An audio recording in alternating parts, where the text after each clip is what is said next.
ഹരി ഓം നമഃ ശിവായ.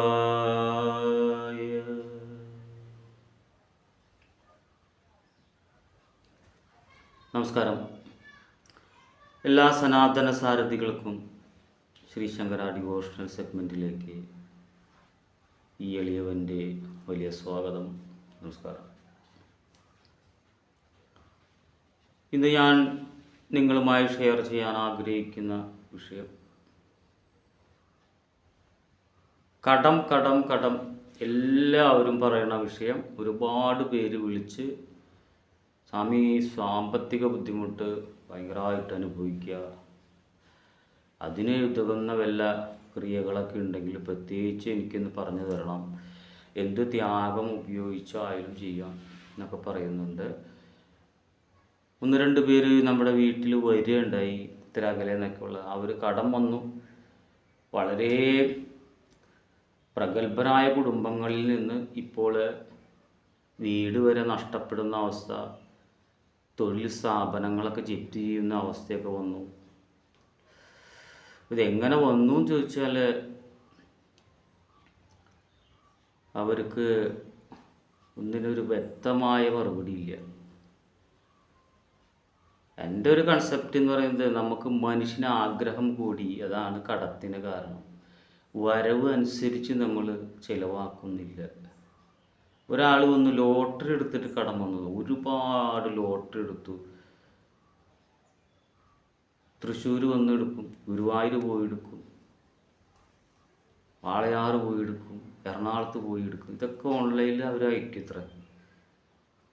അങ്ങനെ കടപ്പ് നെഞ്ചത്ത് കൈവച്ച് മുകളിലേക്ക് നോക്കിയിരിക്കുക. ഇതൊരു ആക്രാന്തം മൂത്ത് വന്ന ഒരു പ്രശ്നമാണത്. അദ്ദേഹത്തിൻ്റെ ജാതകം നോക്കി, ജാതകത്തിൻ്റെ പകർപ്പും കൊണ്ടുവന്നിരുന്നു അദ്ദേഹം. അതിൽ അദ്ദേഹത്തിൻ്റെ ചെറുപ്പകാലത്ത് വളരെ വിശേഷമായി ജീവിക്കണമെന്നും മധ്യകാലങ്ങളിൽ കടം വന്ന് ചേരണമെന്ന് ആ ജാതകത്തിലുണ്ട്. കാരണം നമ്മളുടെ A to Z മുഴുവൻ ജാതകത്തിലുണ്ടാവും. എന്നാൽ ജാതകം മാത്രം പോരെ സ്വാമി, പിന്നെ എന്തിനാ ജ്യോത്സ്യം പരിഹാരം എന്നുള്ള ഇതിൽ.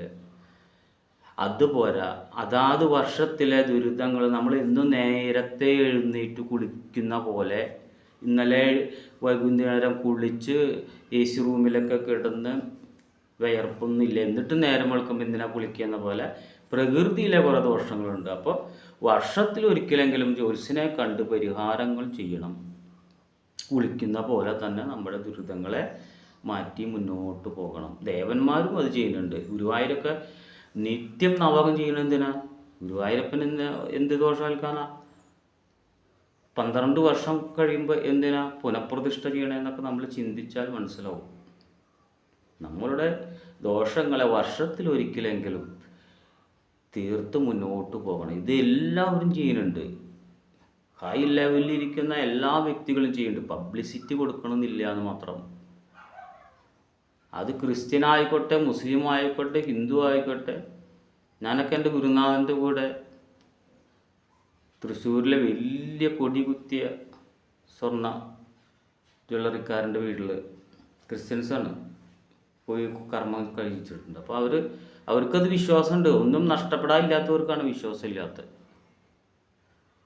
അപ്പോൾ പറഞ്ഞു വന്നത്, നമ്മുടെ വരവിനെ അനുസരിച്ച് നമ്മൾ ചിലവാക്കാൻ നോക്കണം. അത് ഭാര്യ ആയിക്കോട്ടെ, ഭർത്താവ് ആയിക്കോട്ടെ, മക്കളായിക്കോട്ടെ. ജാതകത്തിൽ A to Z ഉണ്ട്, അതൊരു സംശയമല്ലേ. ഇപ്പം ഇന്നലെ വന്ന വ്യക്തിയുടെ 2ാം ഭാഗം ഭദ്രകാളിയാണ്, ചൊവ്വയാണ്. ചൊവ്വ വന്നാൽ കടങ്ങളെ ഉണ്ടാക്കും എന്ന് പറയണം. ചൊവ്വ വന്നാൽ സാമ്പത്തികപരമായിട്ടുള്ള, ദേവി നമുക്ക് നല്ലതാണ് ചെയ്യണം, നമ്മളെ ശുദ്ധീകരിച്ച് മോക്ഷത്തിലേക്കാണ് നടത്തുന്നത്. പക്ഷേ ഈ ലൗകിക ജീവിതത്തിൽ നമുക്ക് ദുരിതം വന്നുകൊണ്ടിരിക്കുക. അപ്പോൾ 2ാം ഭാവം കൊണ്ടാണ് ധനപരമായ ഗൃഹം എന്നൊക്കെ ചിന്തിക്കുക. വാക്ക്, ധനം, ഗൃഹത്തെ 2ാം ഭാവം കൊണ്ട് അതിന് ആ ഗ്രഹം എവിടെ നിൽക്കുന്നു നോക്കിയിട്ട് വേണം നമുക്കിവിടെ അതിനെ മറികടക്കാൻ, ചികിത്സിക്കാൻ. എങ്കിൽ മാത്രമേ നിങ്ങൾ എന്ത് കാര്യങ്ങളും യൂട്യൂബിലൂടെ ആയിട്ട് എന്തായിക്കോട്ടെ ചെയ്തിട്ട് ഫലമുള്ളൂ. ആ യന്ത്രം ഇപ്പോൾ ഭദ്രകാളി 2ാം ഭാഗത്തിൽ നിൽക്കുന്ന അതേ ചൊവ്വ, അത് ഉദാഹരണം പറഞ്ഞാൽ തുലാൻ രാശിയാണെങ്കിൽ 2ാം ഭാഗം വൃശ്ചിക രാശിയാണ്, അത് ഭദ്രകാളിയാണ് വൃശ്ചികത്തിൻ്റെ അധിപതി. അപ്പം അങ്ങനെ വന്നാൽ അവർക്ക് ഓട്ടോമാറ്റിക്കലായിട്ട് ജീവിതത്തിൽ എപ്പോഴും കടങ്ങളെ ഉണ്ടാക്കിക്കൊണ്ടിരിക്കും. അവർക്ക് ഭദ്രകാളിയുടെ ഋണമോചന യന്ത്രം ധരിക്കണം. ഇങ്ങനെ ഓരോ ഗ്രഹത്തിനും അങ്ങനത്തെ പ്രത്യേകതയുണ്ട്. ഇപ്പം എൻ്റെ അടുത്ത് വരുന്നവരോട് ഞാൻ പറയും, നിങ്ങളുടെ ജാതകം ഒന്ന് അയച്ചു തരണം കടം വരുന്നവർക്ക്. അപ്പോൾ ജാതകത്തിൻ്റെ ആ 12 രാശി 12 കള്ളി വരച്ച ഗ്രഹസ്ഥിതി അംശകസ്ഥിതി ചിലരയക്കും. ചിലർ പറയും എനിക്ക് അത് ജാതകമില്ല എന്നുണ്ടെങ്കിൽ അവരുടെ ഡേറ്റ് ഓഫ് ബർത്തും ജനിച്ച സമയം പറഞ്ഞ് ഈ കമ്പ്യൂട്ടർ ജാതകം എന്ന് പറയുന്ന ഒരു വ്യവസ്ഥയുണ്ട്. ഇപ്പോൾ അവിടെ പോയിട്ട് തലക്കുറി എടുക്കണം. 100 രൂപ കൊടുത്തു കഴിഞ്ഞാൽ തലക്കുറി കിട്ടും. അതൊന്ന് എനിക്ക് അയച്ചു തരിക, നോക്കി അതിന് പരിഹാരം ചെയ്യാം. ഇനി ഇതൊന്നുമില്ല, അതൊന്നല്ല പ്രശ്നം എന്നുണ്ടെങ്കിൽ നമുക്ക് ആരെങ്കിലും ഏതെങ്കിലും തരത്തിൽ ആഭിചാര ദോഷങ്ങൾ ചെയ്താലും ഇങ്ങനെ സംഭവിക്കും. അതിനാലാണ് വർഷത്തിലൊരിക്കലെങ്കിലും നമ്മൾ ദോഷപരിഹാരം ചെയ്യണം എന്ന് പറയാൻ കാരണം. അപ്പോൾ ജാതകത്തിൽ ദോഷമില്ല, പിന്നെ എന്തുകൊണ്ടാണ് ഇങ്ങനെ വരാൻ കാരണം എന്നുണ്ടെങ്കിൽ ആഭിചാര ദോഷങ്ങളുണ്ടോ എന്ന് പരിശോധിച്ച് അവർക്ക് ഋണമോചന യന്ത്രം ധരിക്കുക അല്ലെങ്കിൽ കൊടുക്കുക. ഇപ്പോൾ നമ്മുടെ അടുത്ത് വരുന്ന എല്ലാവർക്കും ഇങ്ങനെ പറഞ്ഞ 3-4 വ്യക്തികൾക്ക് ഞാനത് കൊടുത്തിട്ടുണ്ട്. അവരിപ്പോൾ 2-3 ദിവസമായിട്ട് അതിൻ്റെ ഒരു മാറ്റങ്ങളൊക്കെ പറയുന്നുണ്ട്. നമ്മുടെ മനസ്സിനെ നമ്മൾ ഒതുക്കിക്കൊണ്ട് നമ്മൾ മുന്നോട്ട് പോകണം. ഇപ്പോൾ ജോലി ഇല്ലാത്ത ഒരാളാണെങ്കിൽ ഓട്ടോമാറ്റിക്കായിട്ട് അവന് കടം വരും. അതൊക്കെ നമുക്ക് അംഗീകരിക്കാം. ജോലി ഇല്ലാതായി, അല്ലെങ്കിൽ ഒരു ആശുപത്രി കേസ് വന്നു, ഇതുപോലെ തന്നെ ആശുപത്രി കേസ് വന്നു, ഒരാൾ വന്നിട്ട് ഞാൻ ആശുപത്രി കേസ് വന്നിട്ട് എങ്ങനെ എത്ര കടം വന്നു. അപ്പം ഇവർ വലിയ ഫാമിലീസ് അത്ര, വലിയ ആശുപത്രിയിലൊക്കെ പോയി ചിലവാക്കി അവസാനം അയാൾ മരിക്കുകയും ചെയ്തു, കാശ് പോവുകയും ചെയ്തു, കടത്തിൻ്റെ കൂടായി. കൂടെ നിൽക്കുന്ന സഹോദരന്മാരൊക്കെ ഹൈ റിച്ചുള്ള ആൾക്കാർ, ഭയങ്കര സാമ്പത്തികം, അവരൊന്നും സഹായിക്കുന്നില്ല എന്ന് പറഞ്ഞു.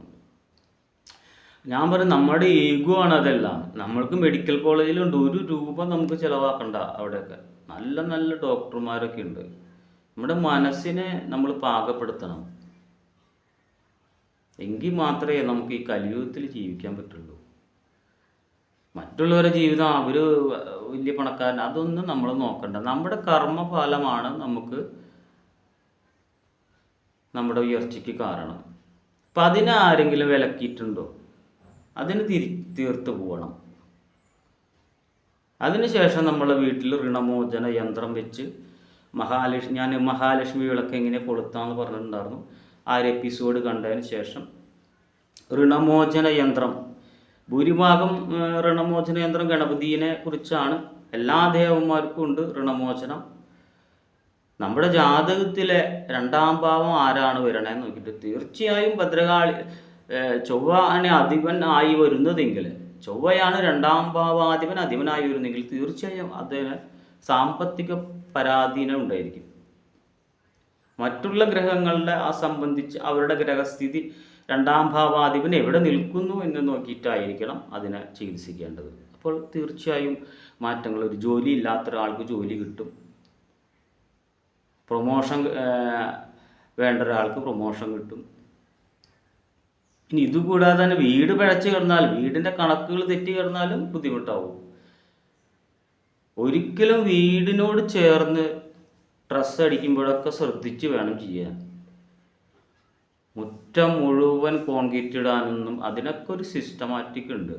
1-2 ദിവസം മുൻപ് ഞാൻ ഒരു വീട്ടിൽ പോയപ്പോഴും അങ്ങനെ ബുദ്ധിമുട്ടുകൾ കണ്ടു. അത് മാറ്റാൻ പറഞ്ഞിട്ടുണ്ട്.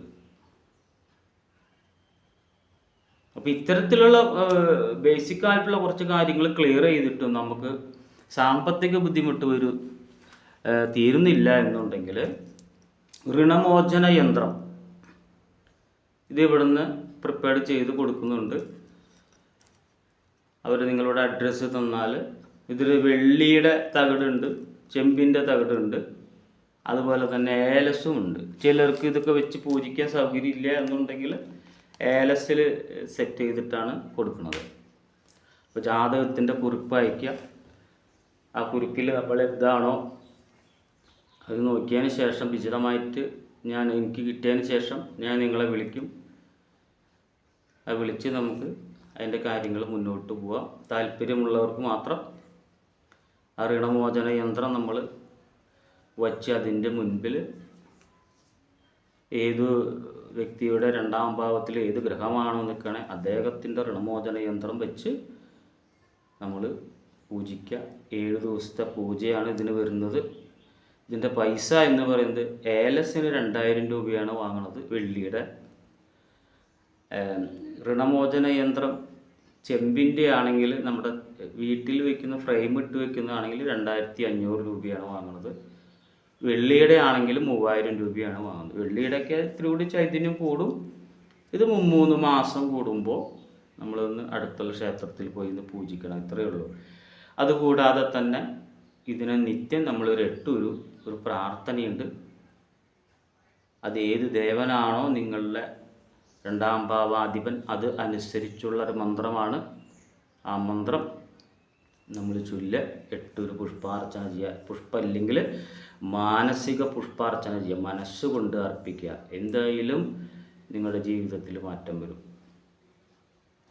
എൻ്റെ ഗുരുക്കന്മാരിൽ നിന്ന് എനിക്ക് കിട്ടിയ ഈ കൊച്ചു കൊച്ചു അറിവുകൾ നിങ്ങൾക്കത് വലുതാണ് എന്ന് തോന്നുന്നുവെങ്കിൽ അടിയൻ്റെ ഈ എളിയ ചാനൽ സബ്സ്ക്രൈബ് ചെയ്യണമെന്ന് കുടുംബപരദേവതയായിരിക്കുന്ന മഹാഭദ്രകാളിയമ്മയോടുകൂടെ പ്രാർത്ഥിച്ചുകൊണ്ട്, എല്ലാവർക്കും ഐശ്വര്യപൂർത്തി ഉണ്ടാവട്ടെ എന്ന് പ്രാർത്ഥിച്ചുകൊണ്ട്, എല്ലാവരും ആചാര്യന്മാരായി തീരട്ടെ എന്ന് പ്രാർത്ഥിച്ചുകൊണ്ട് നിർത്തുന്നു.